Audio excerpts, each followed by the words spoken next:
শেষমেশ হরেন লাগানো শেষ, গাড়িটি শারীরিক যাওয়ার জন্য সম্পূর্ণ প্রস্তুত। আর দেখতেই পাচ্ছেন হরেনের কেমন পাওয়ার। দেখি এখন শুধু শারীরিক যাওয়ার এইখানে সময়ের পালা। সামনে সাজেক যাওয়ার প্ল্যান করতেছি। সাজেক যাব বলে গাড়ি একটু সার্ভিসিং করে নিচ্ছি। দুইটি ইন্ডিকেটর লাইট লাগাবো, একটা হচ্ছে বডির নিচে আর একটা হচ্ছে গাড়ির পিছনে। এই হচ্ছে লাইট। আর আমার হরেন আগে যেগুলো ছিল একদমই বাজে অবস্থা, হরেনগুলো চেঞ্জ করে এই হরেনটা লাগাবো। এই পপ হরেনের আসলে এত আওয়াজ, তো দূরে যাবো সেহেতু অবশ্যই একটু হরেনের পাওয়ারটা তো একটু বেশিই লাগবে যেহেতু হাইওয়ে রোড। সো এই জন্যই আগের এই হরেনটা বাদ দিয়ে আমি নতুনটা ইনস্টল করব। সো এটা দেখা যাক কী অবস্থা হয় লাগানোর। সো ফাইনালি বক্কর ভাই হরেন দুইটি ইনস্টল শুরু করে দিয়েছে। এটা ছিল আগের হরেন, তো আমি আগেরগুলো খুলে নতুনটা লাগিয়ে ফেলছি, অলরেডি লাগানো শেষ। তো ভাই আর একটা ওই সাইডে লাগাচ্ছে।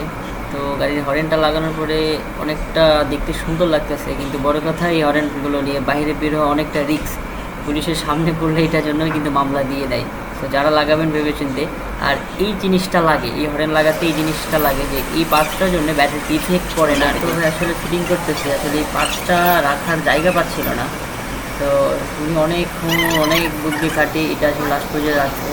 তারগুলো এত সুন্দরভাবে ফিটিং করছে, আসলে বোঝাই যায় না যে এই জিনিসটা রাখতে তার অনেক পরিশ্রম করতে হচ্ছে। লাস্ট পর্যায়ে সে ওইখানে ফিটিং করছে, এত সুন্দরভাবে ফিটিং করছে যেটা আসলে বলার মতো না। আপনি দেখতেই পাচ্ছেন। হ্যাঁ, তো কারণ এটা একটা এক্সট্রা জিনিস, তো বডিতে আসলে ফিট করতেছিল না। তো পরে সে এই সাইড দিয়ে দিছে। আর তারগুলো এত সুন্দরভাবে সেট আপ করছে যেটা বলার মতো না। তো অলরেডি সেট আপ শেষ, এখন হচ্ছে জাস্ট আমরা হরেনটা বাজিয়ে দেখবো কী অবস্থা হয়। সব কিছু শেষে বক্কর ভাই যখন আসলে হরেনটা দেয়, আমি দেখে তো ফার্স্টে তো হয়তো আওয়াজ এমন কেন। পরে লাস্টে অনেক এদিক ওদিক ডিজাইন করলো, করার পরে আসলে অ্যাকচুয়ালি হরেনটা ঠিক চলে আসছে। প্রথমত আমি ভয় চলে আসছিলাম এত টাকা দামের হরেন এরকম আওয়াজ হচ্ছিল। আসলে পরে যে পিনগুলো লাগাতে একটু উল্টাপাল্টা হয়েছিল। তো এখন ইনশাল্লাহ সব কিছু ওকে।